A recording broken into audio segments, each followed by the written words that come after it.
পেটের টানে আজকে বাঁকুড়া জেলা পশুপক্ষী হাট বাঁচাও কমিটির পক্ষ থেকে প্রাণী সম্পদ বিকাশ দপ্তরের আধিকারিকের কাছে ডেপুটেশন জমা দেওয়া হলো।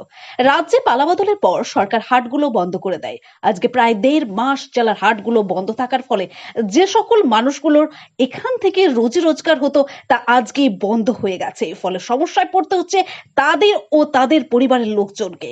অবশেষে তারা দিশেহারা হয়ে প্রথমে জেলা শাসকের কাছে ডেপুটেশন দেন ও পরে প্রাণী সম্পদ বিকাশ দপ্তরের আধিকারিকের কাছে ডেপুটেশন জমা দিলেন তারা।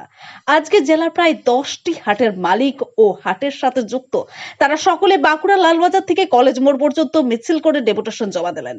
বাঁকুড়া এক্সপ্রেস টিভির মুখোমুখি হয়ে হাট মালিক ও যারা যুক্ত তারা কি প্রতিক্রিয়া দিলেন শোনাবো তাদের সেই মূল্যবান প্রতিবেদন।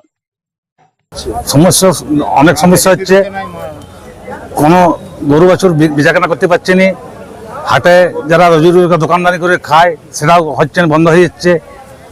হাটে যে জল টল বেচাকেনা করে খায় সেটাও বন্ধ হচ্ছে।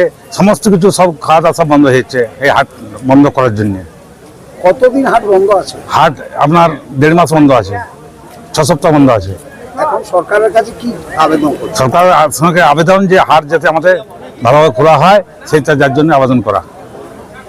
যেমন যানবাহন ছিল সেরকম যাতায়াত। মচুর বাগলি হাজার হাজার গ্রামীণ পশুপালন বা ব্যবসায়িক সমিতি থেকে যারা এই ব্যবসা করে খান তাদের আয় বৃদ্ধি রোজগার বিভিন্ন পথে অনেক লোক সাহায্য করে।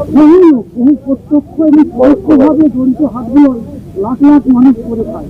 তাদের রুচিবিদিতে চাল করেছে, হাত দিয়ে খাওয়া করছে, তার জন্য মানুষ হয় পথে নামতে বাধ্য হচ্ছে। হাজার হাজার পরিবার অসহায় হয়ে যাচ্ছে, খেতে পাবে না, পড়তে পাবে না, গলায় দড়ি দিতে হবে। এবং যে সমস্ত মানুষ গ্রামের মধ্যে গরু পালন করে বিক্রি করে একটা মোটা পয়সা পায়, পালন করার পর তারা বিক্রি করতে পারছে না।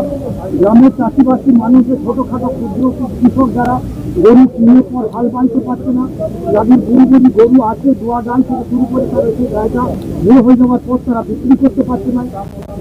এইভাবে একটার পর একটা চ্যালেঞ্জ করে প্রত্যক্ষ এবং পরোক্ষভাবে হাটের সঙ্গে যারা জড়িত লাখ লাখ মানুষ আজ বিপন্ন। আজকে বাধ্য হয়ে আমরা আন্দোলনের রাস্তায় এনেছি এবং রাজ্য সরকারের প্রতি আমাদের আবেদন থাকবে যে 1950 সালের যে আইনটি, সেই আইনটির বিধিটিকে শিথিল করে গ্রাম বাংলার সমস্ত হাটগুলো চালু করার জন্য আমাদের রাজ্য সরকারের প্রতি আবেদন।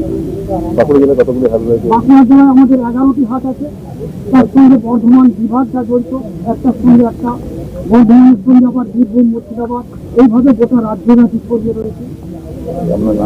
আমার নাম রুস্তাম খান, ওই পাত্র গরু হাটের মালিক।